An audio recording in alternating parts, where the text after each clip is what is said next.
दोस्तों ये वीडियो मनोरंजन पर्पज के लिए जनाब बनाया एक जा रहा है। सवाल था। जी जनाब आप कुंवारे हैं, हम आपसे शादी करने के लिए तैयार हैं, लेकिन हमें मुंह दिखाई में कश्मीर चाहिए। मैं भी आपसे शादी करने को तैयार हूँ, लेकिन मुझे दहेज में पूरा पाकिस्तान चाहिए। दे पाएंगे आप? वंदे वंदे भारत माता की, भारत माता की।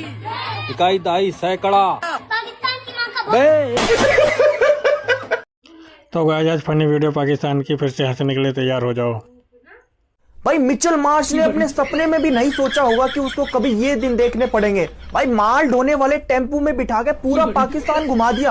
भाई सलमान अली आगा ने उसामा बिन लादेन, दाऊद इब्राहिम, अजमल कसाब सबके घर दिखा दिए मिचेल मार्श को। और भाई मोहम्मद रिजवान को स्क्वाड में शामिल नहीं किया गया, इसलिए भाई उसको मजबूरी में ऑटो ड्राइवर बनना पड़ा। भाई ध्यान से देखो, टेम्पो जो चला रहा है वो मोहम्मद रिजवान ही है। और वैसे कोई बायलैटरल सीरीज की ऐसे फोटोशूट कौन कराता है भाई? इनके लिए भाई यही वर्ल्ड कप है। बिना भारत से ट्रेड किए हुए इन पाकिस्तानियों का इकोनॉमी कभी नहीं बढ़ेगा। अगर हम इंडिया के साथ ट्रेड करते हैं ना, तो ये जो पाकिस्तान में 67% लोग जो भिखारी भूखे नंगे सो रहे हैं ना, कम से कम उनको 2 वक्त खाने की रोटी मिल जाएगी। जब तक हम भारत के साथ ट्रेड ना करेंगे, हमारे मुल्क की कभी भी इकोनॉमी ठीक नहीं हो सकती। क्या बात है सर, क्या बात है सर। वो बात होगी कि जिंदा रहने के लिए ऑक्सीजन जरूरी है और पाकिस्तान की इकोनॉमी के लिए भारत जरूरी है। वालों हमसे लड़ने के बारे में सोचना भी मत, क्योंकि हम लोगों ने अगर अपने पाकिस्तानी ड्रामास बंद कर दिए ना, तो तुम लोगों ने रो रो के ना कोहराम मचा देना है, लेकिन फिर तुम लोग कुछ नहीं कर सकोगे। इसलिए अगर अभी टाइम है ना, तो टाइम पे ऐसी चीजें मत करो इंडिया वालों, मत करो। दिमाग से काम लो शाका।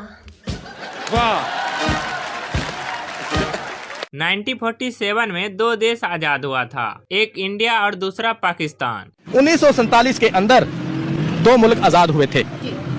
उनमें से एक कौम बन गई, दूसरी गुलाम दर गुलाम दर गुलाम दर गुलाम बन गई। ये तो लेटेस्ट न्यूज़ है। आज इंडिया कहाँ पहुँच गया?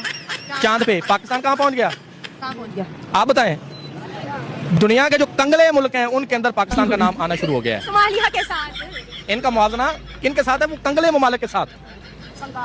ठीक है। अगली बात, मुतालिया पाकिस्तान खोलें तो पाकिस्तान के अंदर गंदम पैदा करने वाला जो मुल्क शामिल किया गया वो 5वें नंबर पे पाकिस्तान मेंशन है। आटे की लाइनें देखें तो पाकिस्तान कितने नंबर पे आता है? 1 नंबर पे। किस साफ में आता है? बकारियों की साफ में, नंबर 1 पे। गरीबों, पाकिस्तानियों और कंगलुओं, अब्बू भारत ने तुमको हैप्पी न्यू ईयर बोला है। नए साल के शुभ अवसर पर तुमको बेहतरीन तोहफा दिया है। प्रलय बैलिस्टिक मिसाइल का सफलतापूर्वक परीक्षण कर लिया गया है। और खास बात यह है कि एक ही लॉन्चर से 2 बैलिस्टिक मिसाइल। भाई देखो, वालिदैन हो तो भारत जैसा, अपने बच्चों से इतना प्रेम, उनकी खुशियों के लिए उड़ा दिया ढेर सारा पैसा। कुछ समझ में आ रहा है तुम्हें पोरकियों और कंगलुओं? इधर तो आओ यार। पिछले 9 दिनों में आकाश एनजी, फिर उसके बाद में K4 सबमरीन से बैलिस्टिक मिसाइल, और फिर पिनाका रॉकेट, और अब ये प्रलय बैलिस्टिक मिसाइल। अब्बू तुम्हारा कितना ख्याल कर रहे हैं और तुम थैंक यू भी नहीं करते हो। प्रलय का मतलब समझते हो पोरकियों? उलट पलट। हाँ, वही तुम्हारे वाली कयामत। एक ही झटके में सीधे जन्नत का टिकट। और मजे की बात यह है कि सब कुछ इंडिजीनियस है, मतलब सारा का सारा माल देशी है, सब कुछ घर में ही बनाया है। तुम्हारा चाचा चाइना भी नहीं पकड़ पाएगा इनको। Happy new year. पाकिस्तान में ऐसी जज्बा किस काम का? उनकी इकोनॉमी 5वें नंबर पर पहुंच गई। हमारी टॉप 5 इकोनॉमी कब बनेगी? नहीं जी, जब तक हमारे सियासतदानों की वजह से, सारा कसूर ही सियासतदानों का है। खा गए ये सारा मुल्क, इनकी वजह से सारा पीछे हटे। अवाम में आज भी बड़ा जज्बा है। अभी कौन सा जज्बा? इकोनॉमी में दिखाए जज्बा, मईशत में दिखाए जज्बा, फिर मैं मानूं। पूछे ना, सियासतदानों से भी पूछे ना कि इन्होंने अवाम का जज्बा ठंडा कर दिया। करप्शन करके, महंगाई के बोझ तले दब गई अवाम, निकलती नहीं है बाहर। क्यों निकले? यहाँ रोटी का पड़ा हुआ। अच्छा बात नहीं है। ऑपरेशन सिंदूर के बाद इन पोरकियों के अंदर भारत का डर कुछ इस कदर है। पाकिस्तानी अफवाज और पाकिस्तान के लोगों को, कश्मीर के लोगों को ये कहना चाहता हूँ कि मोदी पर भरोसा मत करें, ये और ना तो उनकी आर्मी पे भरोसा करें, क्योंकि ये ऐसे सांप हैं, किसी वक्त भी अपना चेहरा दिखा सकते हैं। हो सकता है इनकी ये एक और चाल हो कि पाकिस्तान का ध्यान किसी और तरफ भटका कर पाकिस्तान की किसी जगह पर अटैक करने का। पाकिस्तान की एयरफोर्स, पाकिस्तान की आर्मी चौकन्नी रहे, हम उनके साथ हैं, 24 करोड़ आवाम उनके साथ है। वो कुछ न कुछ ऐसा करना जरूर चाहेंगे जिससे पाकिस्तान को नुकसान हो। अगर हैं। हमारा कुरान क्या कहता है आपको पता है? कुरान कहता है कि जंग की तरफ नहीं जाना चाहिए, लेकिन जंग की तमन्ना भी ना करो। लेकिन अगर तुम पर कोई जंग मुसल्लत करता है, उसके बाद सीसा पलाई हुई दीवार बन के उन पर टूट पड़ो। अच्छा आप मुझे बताओ, वो हमारे चाचे के पुत्र लगते हैं, हमको ना कहें, वो हमारे बच्चों को मारे, वो हमारी मस्जिदों को शहीद करें, हमारी माओ बहनों को मारे, हमारे वो चाचे के पुत्र लगते हैं, हम उनको गोलियों से भी मारेंगे, गोलियों से मारने के बाद उनको उनका पांव से भी कुचलेंगे, वो इतने खंजीर के बच्चे। सबके सब चोर हैं साले। ये पाकिस्तानी इंडिया के गवर्नमेंट के बारे में क्या क्या बोल रहे हैं। इंडिया खाली बातें करता है भाई, करेगा कुछ भी नहीं, हमको पता है। वो खाली धमकाता है हमको। अगर दम है, मैंने पहले बोला दम है इंडिया को, मोदी को दम है तो आ जाओ। मैं हिंदुस्तान के मुसलमान के बारे में बात नहीं करूंगा, मैं हिंदुस्तान की गवर्नमेंट को मैं ललकारता हूँ, मैं नबी दामद देवबंद उसको ललकारता हूँ। दम है तो आ जाओ बॉर्डर पे। साले इतने चोंटे मारूंगा, इतने चोंटे मारूंगा। मैं बातें नहीं करूँ, बातों से मुसलमान नहीं डरते हैं। अगर जंग छिड़ाना इंशाल्लाह अजीज तो वहाँ के मुसलमान भी पाकिस्तान का साथ देंगे। ए मोदी तुम पाकिस्तान से लड़ेगा, आ जाओ इधर, मैं नबी दामद देवबंद तुम्हारा इंतजार कर रहा हूँ। इंडिया के अंदर अभी जो इंडिया पाकिस्तान की जंग हुई, पहले तो आपने कहा कि इंडिया कुछ कर नहीं सकते। इंडिया ने अभी जंग नहीं की थी, पाकिस्तान के ऊपर हमला किया था इंडिया ने। अभी जब ऑपरेशन सिंदूर वाला मामला हुआ था, इंडिया ने तो जंग की थी। और फिर दूसरा, इंडियन मुसलमान तो इंडिया के लिए लड़ेंगे, पाकिस्तान के लिए थोड़ी लड़ेंगे। अभी जंग के अंदर इंडियन मुसलमानों ने कहा था कि हम लोग इंडिया के लिए लड़ेंगे। अरे बड़ा फंस गया मुंह में। बड़ी खबर इस वक्त आपको बता दें, अफगानिस्तान के सैनिकों का पाकिस्तान पर बड़ा हमला हुआ है। तालिबान का 58 पाक सैनिकों को मारने का दावा है। अफगानिस्तान का पाक की 25 सैन्य चौकियों पर कब्जा का दावा है। धोबी का कुत्ता, न घर का न घाट का।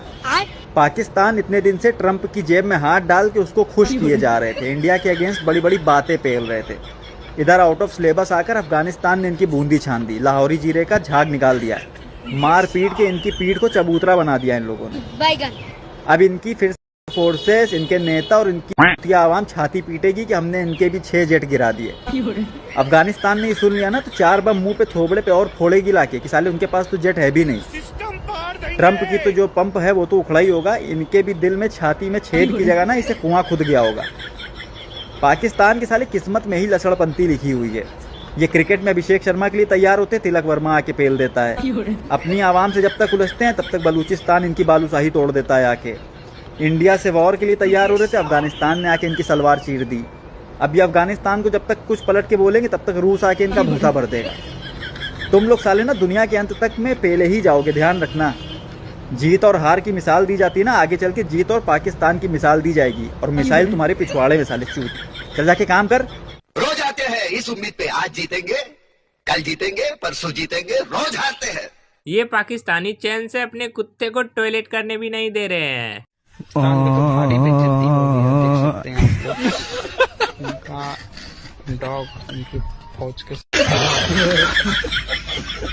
हो गया तो वर्ल्ड कप अभी कंटिन्यू है, तो कितने पैसे को जनरेट कर लिए होंगे इंडिया ने पाकिस्तानी रुपए के अंदर? थोड़ा सा अंदाजा तो लगाएं जरा यार। पाकिस्तान के रुपए के अंदर इंडिया ने क्या कर लिया और कितने पैसे जमा कर लिए होंगे, अब इसका तो मुझे कोई आइडिया नहीं है। 1000, 1000, 10,000, 2,000, 10,000, 20,000? नहीं, इतनी तो कम नहीं हो सकती, इतना कम रेवेन्यू तो नहीं हो सकता कि सिर्फ 10,000, 20,000, 2,000 लाखों में किए होंगे भाई, लाखों में किए होंगे। कितने अंदाजा लगाओ ना। तकरीबन कोई 50-60 लाख। मैं बताने जा रहा हूँ, अपने आप को जरा ना कायम कर लो, गिर ना जाना। हाँ बताओ, मैं कायम खड़ी हूँ भाई। 66,000, 66,000, 66,000 करोड़, 66,000 करोड़, वाह वाह वाह वाह, 66,000 करोड़ रुपए सिर्फ और सिर्फ भाई वर्ल्ड कप से। माशाल्लाह भाई। हम लोग सीधी बात है IMF के पास जाके एक भीख मांगते हैं। पता नहीं ये पोर क्यों अपनी बेइज्जती कितनी बार कराएगा। देखो पाकिस्तान में मुगलों का DNA मिला है, सुनो इसकी बात। जी वही बाबर जिसको मूत्र पीने और गोबर खाने गालियां देते हैं, जबकि इनके दादा और परदादा उसी मुगल बादशाह के तलवे चाटते थे। 1528 से लेकर 1992 तक ऐसा कोई गोबर बख्तरवासी पैदा नहीं हुआ जो ये कह सके कि बाबरी मस्जिद से पहले यहाँ पे मंदिर था। पहली बात तो तुम्हारा महान बाप बाबर, जो कि कई वर्षों तक भारत में एंट्री नहीं कर पाया था, वजह राजस्थान के वीर योद्धा और राजा महाराजा। 1527 ईस्वी में बाबर ने पहली बार राजस्थान के थ्रू भारत के अंदर एंट्री की और राजस्थान के बीच रास्ते के अंदर जो भी गांव आए, जो भी ढाणी आई, उन सबको समाप्त कर दिया उसने। महिलाओं के साथ में बलात्कार किया, सबका नरसंहार किया, यहां तक जानवरों को भी नहीं छोड़ा उसने।